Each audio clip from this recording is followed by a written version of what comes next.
اپنا مقصد جو ہے یہ بھولا ہوا ہے کہ اللہ تبارک و تعالیٰ نے ہمیں پیدا کس لیے کیا اور ہم کر کیا رہے ہیں۔ وما خلقت الجن والانس الا ليعبدون، اللہ فرماتے ہیں کہ اللہ فرماتے ہیں کہ میں نے جنوں اور انسانوں کو صرف اپنی عبادت کے لیے پیدا کیا ہے، باقی اس کا کوئی کام بھی نہیں ہے۔ اللہ نے جتنی مخلوقیں پیدا کی ہیں اس کے ذمہ کوئی نہ کوئی کام ہے۔ مثلا سورج ہے، اس کے ذمہ ہے تپش پہنچانا، چاند ہے اس کے ذمہ ہے ٹھنڈک پہنچانا۔ بڑی توجہ سے، درخت ہیں کسی کے ذمہ ہے سایہ، کسی کے ذمہ ہے پھل، اسی طرح جانور ہیں کسی کا ہم گوشت کھاتے ہیں، کوئی سواری کے لیے کام آتے ہیں، یہ فرشتے ہیں ان کے ذمہ کام ہیں، یہ کرامن کاتبین بیٹھے ہوئے ہیں۔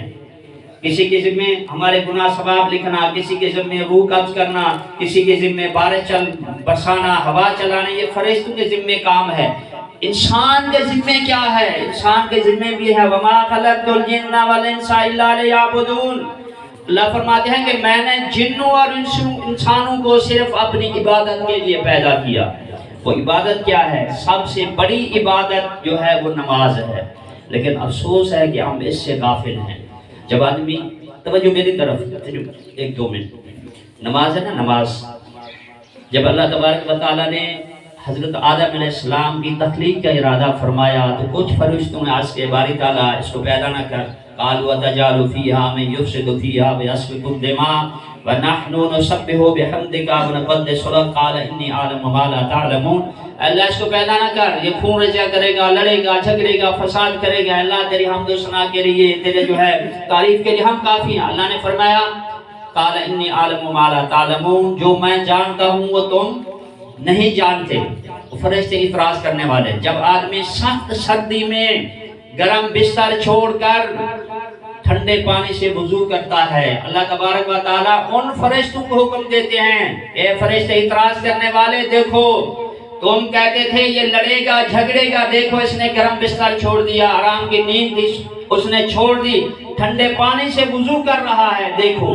وہ فرشتے دیکھتے ہیں جب آدمی مسجد میں آتا ہے، مسجد سے باہر آدمی ہے، سب کچھ ہے، افسر بھی ہے، وڈیرا بھی ہے، سردار بھی ہے، سب کچھ ہے، جب مسجد میں داخل ہوتا ہے تکبیر تحریمہ کہہ کر، اللہ اکبر کہہ کر ہاتھ باندھ لیتا ہے۔ ہاتھ باندھنے کے علماء کرام نے دو طریقے لکھے ہیں، ایک تو ہے اس طرح ہاتھ باندھنا، ایک ہے اس طرح باندھنا۔ اس طرح باندھنا یہ سائل مانگنے والا اس طرح ہاتھ باندھتا ہے، کسی کے آگے جب کوئی سائل سوال کرتا ہے، فقیر سوال کرتا ہے، ہاتھ باندھتا ہے، میں غریب ہوں، مالدار ہوں، مفلس ہوں، میری مدد کر دیا۔ ہم اللہ تبارک و تعالیٰ سے دعا کرتے ہیں تو اس طرح کرتے ہیں۔ دوسرا ہے اس طرح ہاتھ باندھنا، جب اس طرح ہاتھ باندھ لیتا ہے آدمی تو یہ اپنی غلامی پیش کرتا ہے، اللہ میں کچھ نہیں، سب کچھ تو ہے، میں نہ وڈیرا ہوں نہ سردار ہوں، کچھ بھی نہیں، اللہ میں عاجز ہوں، سب کچھ تو ہے۔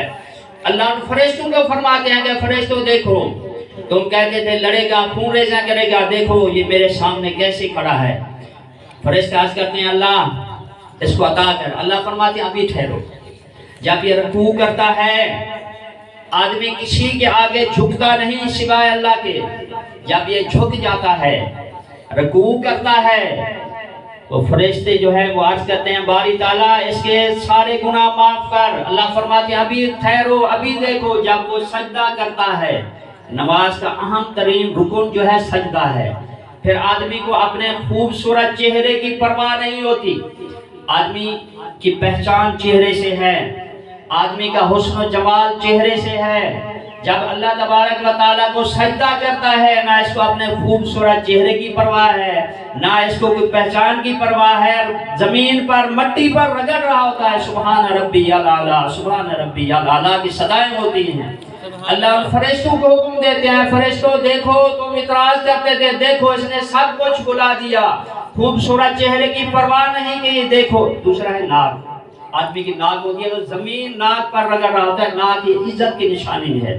وہ فرشتے عرض کرتے ہیں باری تعالیٰ اے اللہ اس کو اپنی قدرت کے مطابق عطا کر، اے اللہ اس کو بخش دے۔ اللہ فرماتے ہیں فرشتوں گواہ ہو جاؤ، میں نے اس کے صغیرہ کبیرہ سارے گناہ معاف کر کے اس کو جنت کا حقدار بنا دیا۔ لیکن افسوس ہے کہ ہم اس سے غافل ہیں، نماز جو ہے ہم نہیں پڑھتے۔ یہ خاص کر قول خانی کی محفلیں جو ہوتی ہیں، یہ دین سیکھنے کا ایک ہمیں موقع ملتا ہے۔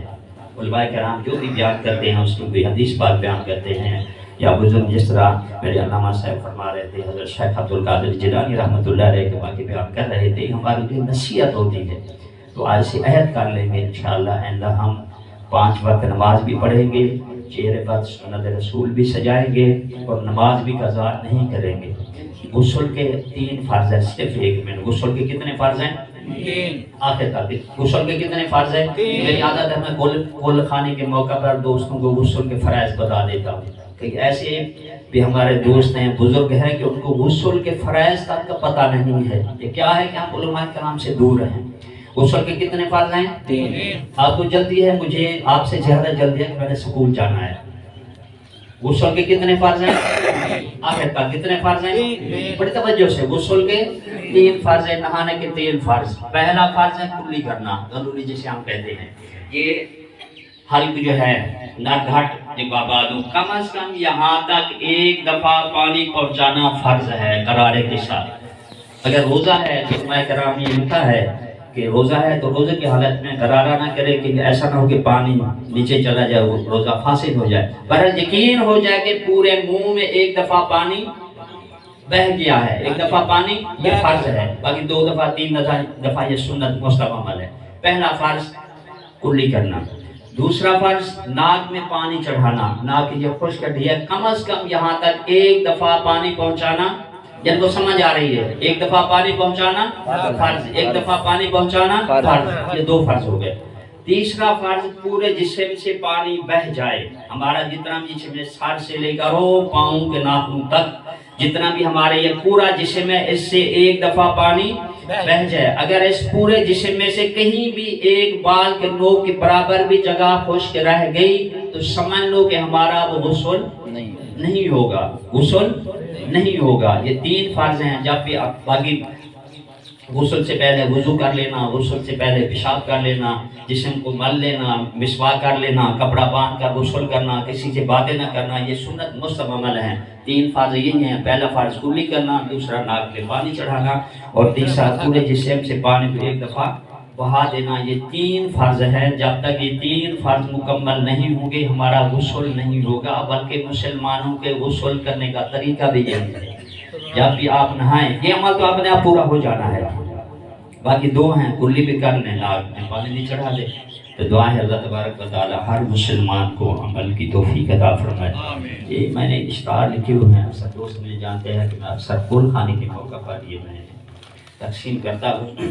یہ دوست لے کر جانا ہے، پڑھنا بھی ہے، عمل بھی کرنا ہے، اور میرے دعا کے لیے براہ کرم ایک مہربانی کرنی ہے، اس کو طویل بنا کر نہیں رکھنا، پڑھنا ہے آگے دے دینا ہے، یا اپنے گھر میں یا دکان میں چپسا کرنا ہے۔ ایک دعا فاقہ تنگدستی اور بیماری کے اسباب، ہمارے گھروں میں فاقے ہیں، تنگدستیاں ہیں، بیماری ہیں، اس کی وجہ کیا ہے؟ تقریباً 40 چیزیں میں نے لکھی ہوئی ہیں۔ دوسرا ہے سود کی تباہ کاریاں، اس میں قرآن مجید کی آیاتیں بھی ہیں، احادیث مبارکہ بھی ہیں، بزرگان دین کے قول بھی ہیں۔ اسی طرح ہے غیبت کے مضر اثرات، ہم بیٹھ جاتے ہیں غیبت کرنے، بیٹھ جاتے ہیں، قرآن مجید میں ہے یأکل لحم اخیہ میتا فکرہتموہ، غیبت کرنے والا یہ سمجھے کہ میں اپنے مردہ بھائی کا گوشت کھا رہا ہوں، یہ سارا اس میں لکھا ہوا ہے۔ تیسرا ہے بہشتی عورت، یہ دوستوں نے پڑھے لکھے حضرات جو ہیں لے کر جانا ہے، پڑھنا بھی ہے، میرے لیے دعا بھی کرنی ہے۔ آخر میں میری دعا ہے کہ اللہ تبارک و تعالیٰ اس بچے کی مغفرت عطا فرمائے، اللہ تبارک و تعالیٰ اس کی قبر کو نور سے منور فرمائے۔ نبی